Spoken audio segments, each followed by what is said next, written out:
Hello students, welcome to this YouTube channel. आज के इस वीडियो में हम टीईटी पे बेस्ड कुछ वस्तुनिष्ठ प्रश्न हल करेंगे और ये आज की वीडियो में जो है विकास की अवधारणा और अधिगम के साथ उसका संबंध, इसका भाग 9 हम करने जा रहे हैं। इससे पहले हमने भाग 8 तक क्वेश्चन आंसर सॉल्व कर रहे हैं, आप उसको देख सकते हैं अगर आपने नहीं देखा है तो।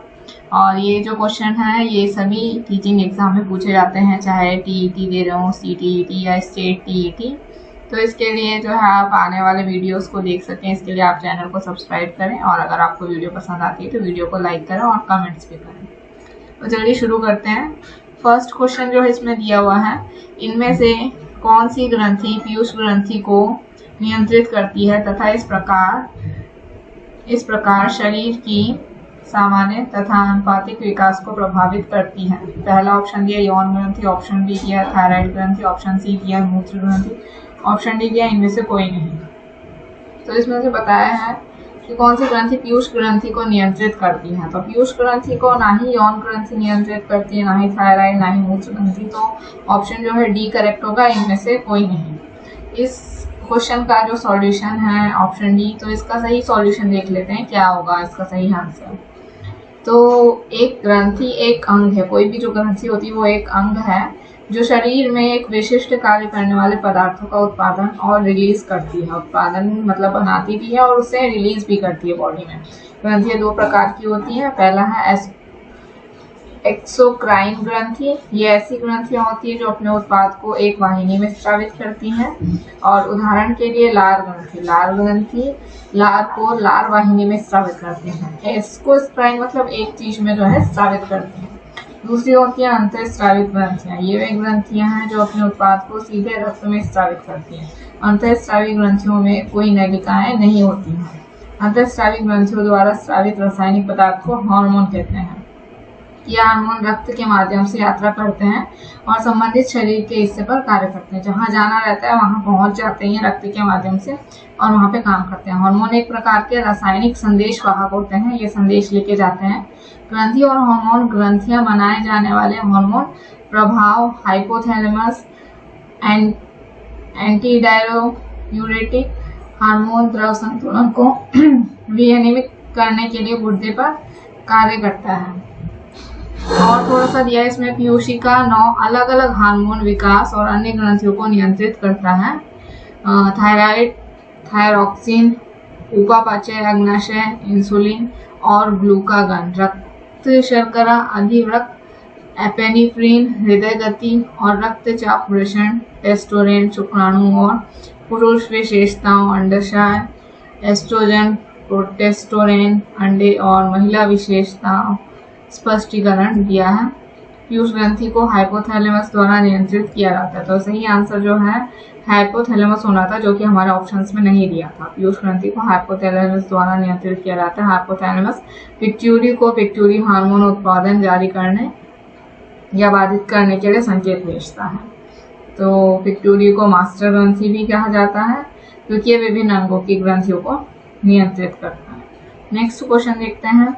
एक शिशु का सामाजिक विकास निर्भर होता है। किस चीज पर एक शिशु का सामाजिक विकास निर्भर? तो ऑप्शन ए है उसके अन्य लोगों के साथ अंतःक्रिया पर, ऑप्शन बी है शिशु को मिलने वाले प्यार तथा अपनत्व पर, ऑप्शन सी है उसके द्वारा दूसरों का ध्यान अपनी ओर आकर्षित करने की क्षमता पर और ऑप्शन डी है उपरोक्त सभी। तो एक शिशु का सामाजिक विकास है, उसमें सभी चीजें हैं उसके आसपास की आएंगी जो भी हो रही हैं। तो आसपास में उसके लोग भी हैं, उसके साथ क्या व्यवहार करते हैं, कैसे अंतःक्रिया देते हैं, शिशु को मिलने वाला प्यार, वो भी जो है सामाजिक चीज है। उसके द्वारा दूसरों का अपनी ओर ध्यान आकर्षित करने की क्षमता, ये भी जो है एक सामाजिक चीज है। तो इसमें सही ऑप्शन डी होगा। इसमें भी जो है कुछ सॉल्यूशन में दिया गया है। सामाजिक विकास से तात्पर्य उस विकास से है जो शिशु को सामाजिक अपेक्षाओं के अनुरूप व्यवहार करने की क्षमता प्रदान करती है। यह शिशु को समाज के परंपराओं, रीति रिवाजों आदि के अनुकूल खुद को ढालने में मदद करती है। तो ये जो है सामाजिक विकास कहलाता है। यहाँ दिए गए सभी विकल्प एक शिशु के सामाजिक विकास के कारक के रूप में सही है। शिशु के सामाजिक विकास को प्रभावित करने वाले अन्य कारक ये भी हैं: परिवार और समाज, विद्यालय का वातावरण, माता पिता का दृष्टिकोण, शिक्षक का मानसिक स्वास्थ्य, माता पिता की आर्थिक स्थिति, सहपाठियों के साथ अंतःक्रिया। ये जो है ये सब चीजें भी जो है बच्चे के जो है सामाजिक विकास से विकास के ऊपर, सामाजिक विकास को जो है प्रभावित करती है। नेक्स्ट क्वेश्चन देखते हैं 74 नंबर का। शर्म तथा गर्व जैसी भावना का विकास किस अवस्था में होता है? किस अवस्था में बच्चे जो है शर्म और गर्व जैसी भावना महसूस करने लगते हैं? ऑप्शन ए दिया शैशवावस्था, ऑप्शन बी दिया बाल्यावस्था, ऑप्शन सी दिया किशोरावस्था, ऑप्शन डी दिया वृद्धावस्था। तो शैशवावस्था तो जस्ट बच्चे के जन्म से शुरू होती है, तो शैशवावस्था में तो शर्म और गर्व जैसी कोई भावना नहीं होती, ये ऑप्शन बिल्कुल गलत है। वृद्धावस्था तक बहुत कुछ सीख चुके होते हैं, पूरा ही लगभग जीवन देख चुके होते हैं, तो ये भी जो है गलत है। अब बचे दो ऑप्शन सी एंड बी। तो इसमें जो है उसमें बोला है कि विकास किस अवस्था में होता है शर्म और गर्व जैसी, तो ये जो है ऐसा नहीं है कि किशोरावस्था में ही शर्म और गर्व की भावना का विकास हो, ये जो है बाल्यावस्था से शुरू हो जाता है, जब बच्चे बाल्यावस्था में एंटर करते हैं। तो ऑप्शन सी भी जो है इसका रॉन्ग ऑप्शन है और सही आंसर जो ऑप्शन नंबर बी है। इसका भी थोड़ा सा एक्सप्लेनेशन देख लेते हैं। विकास की अवस्था आयु बढ़ने की अवधि है, जब कुछ आवश्यकताएं, व्यवहार, अनुभव और क्षमताएं सामान्य और अन्य आयु की अवधि से भिन्न होती हैं। यहाँ कुछ व्यवहार है जो कुछ चरणों में देखे जा सकते हैं। ये जो है पहला दिया है शैशवावस्था कौन से तक होती है? शैशवावस्था जो होती है जन्म से 18 महीने तक होती है, ये पता होना चाहिए, ये बहुत ही इंपॉर्टेंट पॉइंट है। बहुत बार इस पे क्वेश्चन पूछा गया है कि विभिन्न अवस्थाएं कौन सी वाली अवस्थाएं कौन से एज तक होती हैं। तो जन्म से लेकर 18 महीने तक जो एकदम छोटा सा रहता है बच्चा, वो जो है शैशवावस्था जन्म से 18 महीने तक होती है, उसे शैशवावस्था बोलते हैं। पूर्व बाल्यावस्था आती है, फिर ये 2 से 3 वर्ष तक चलती है। फिर पूर्व स्कूली दिया है, पूर्व स्कूली जनरली नहीं पूछते हैं, तो ये 3 से 5 वर्ष तक है। स्कूल की आयु या पूर्व किशोरावस्था हम इसे बोलते हैं, ये 6 से 11 वर्ष तक है। किशोरावस्था 12 से 18 वर्ष। पूर्व या युवा वयस्कता ये 19 से 40 वर्ष तक। मध्य वयस्कता 40 से 65 वर्ष तक और परिपक्वता 65 वर्ष से मृत्यु तक। फिर और इम्पोर्टेंट पॉइंट दिए हैं, जो बाल्यावस्था है 2 से 12 वर्ष तक होती है और आमतौर पर पूर्व और उत्तर बाल्यावस्थाओं में विभाजित होती है। शर्म और गर्व जैसी आत्म जागरूक भावनाएं जो आमतौर पर उस व्यक्ति के स्वयं पर ध्यान केंद्रित करती हैं जो उन्हें महसूस करता है। दूसरे शब्दों में इन भावनाओं का उद्देश्य जानबूझकर उस विषय को माना जाता है जो उनका अनुभव करता है। मध्य और उत्तर बाल्यावस्था के दौरान बच्चे के विशिष्ट भावनात्मक अनुभवों के आधार पर स्थिर आत्म अवधारणाएं उभरती हैं। आत्म प्रतिबिंब के लिए बढ़ी हुई क्षमता के साथ बच्चे अपनी आत्म जागरूक भावनाओं को समझ पाते हैं। परिणाम स्वरूप आत्म जागरूक भावनाओं के स्वरूप के लगातार अनुभव का बच्चे के आत्म अवधारणा पर प्रभाव पड़ता है। इसमें एक उदाहरण भी समझ लेते हैं। उदाहरण के लिए नकारात्मक अपराधों की प्रतिक्रिया में अपराध की बजाय शर्म का अनुभव करने की प्रवृत्ति बच्चे के उभरते आत्मसम्मान को प्रभावित करती है और वह आक्रामकता या हिंसा के साथ प्रतिक्रिया करने की प्रवृत्ति को प्रोत्साहित कर सकती है। गर्व खुशी की भावना का वर्णन करता है जो कुछ प्राप्त करने से आती है। उदाहरण के लिए जब बच्चा कक्षा में प्रथम स्थान प्राप्त करता है तो उसे स्वयं पर गर्व महसूस होता है। बच्चे भावनात्मक प्रदर्शन नियम भी सीखते हैं क्योंकि वे मध्य और उत्तर बाल्यावस्था में आगे बढ़ते हैं। उदाहरण के लिए एक बच्चा खुश दिखना सीखता है भले ही वह परेशान महसूस करे। जब कोई दोस्त या परिवार का सदस्य उसे अवांछनीय उपहार देता है, प्रदर्शन नियमों का उपयोग बढ़ जाता है क्योंकि बच्चे यह विचार करने लगते हैं कि दूसरों के लिए उनके कार्यों का क्या परिणाम हो सकता है। प्रदर्शन नियमों का उपयोग विवेकपूर्ण तरीके से किया जाता है और नकारात्मक भावनाओं को दबाने की संभावना कई कारकों पर निर्भर करती है, जिसमें बच्चे का लिंग, अभिव्यक्ति, संभावित प्राप्तकर्ता, विशिष्ट संदर्भ शामिल है। इसलिए हम यह निष्कर्ष निकालते हैं कि शर्म और गर्व की भावना बाल्यावस्था की आयु में विकसित हो सकती है। नेक्स्ट क्वेश्चन दिया है शैशवावस्था की मुख्य विशेषताएं क्या नहीं है? ऑप्शन ए सीखने की प्रक्रिया में तीव्रता, ऑप्शन बी जिज्ञासा की प्रवृत्ति, ऑप्शन सी अनुकरण द्वारा सीखने की प्रवृत्ति, ऑप्शन डी है चिंतन प्रक्रिया।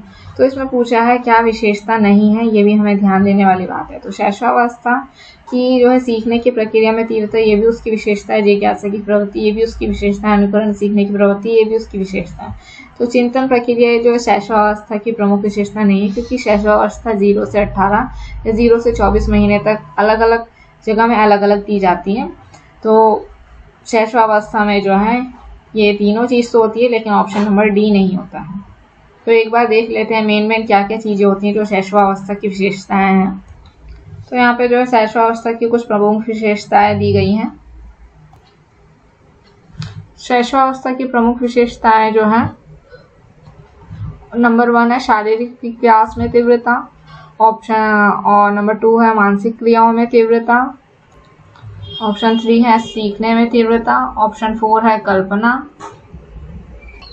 ऑप्शन 5 है दोहराने की प्रवृत्ति, 6वां है दूसरों पर निर्भरता, 7वां है अनुकरण द्वारा सीखने की प्रवृत्ति, 8वां है मूल प्रवृत्त्यात्मक, और 9वां है संवेगों का प्रदर्शन, 10वां है स्वप्रेम की भावना, 11वां है नैतिक भावना का अभाव, 12वां है सामाजिक भावना का विकास, 13वां है दूसरे शिशु के प्रति रुचि, 14वां है काम प्रवृत्ति।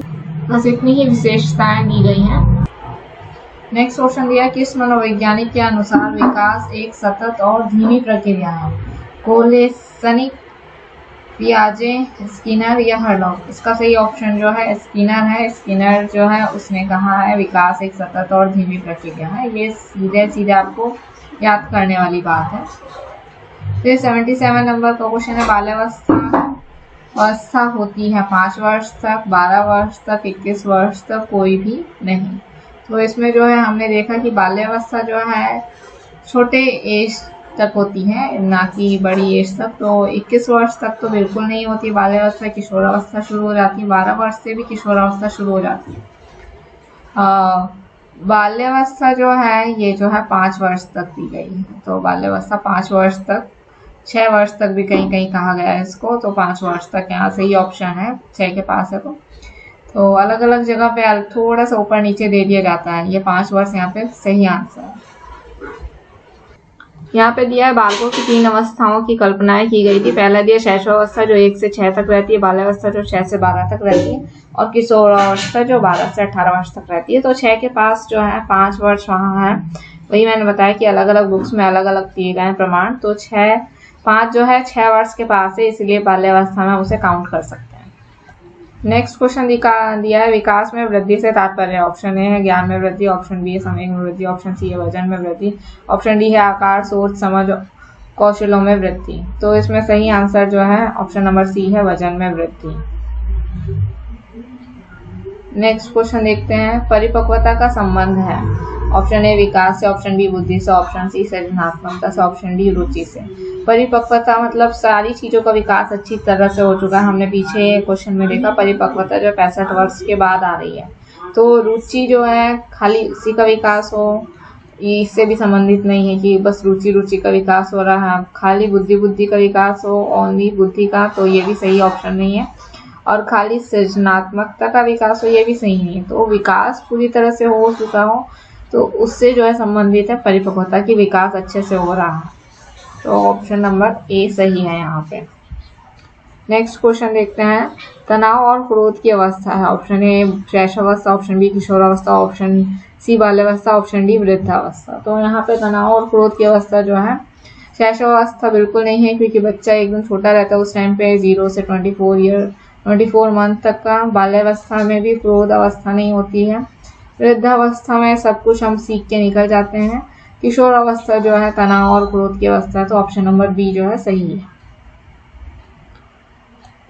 आज के इस वीडियो में बस इतना ही। आई होप आपको वीडियो पसंद आई होगी। वीडियो पसंद आई है तो वीडियो को लाइक करें, इसे अपने दोस्तों के साथ शेयर करें, और ऐसी और वीडियो देखने के लिए चैनल को सब्सक्राइब जरूर करें और बेल आइकन प्रेस करना ना भूलें।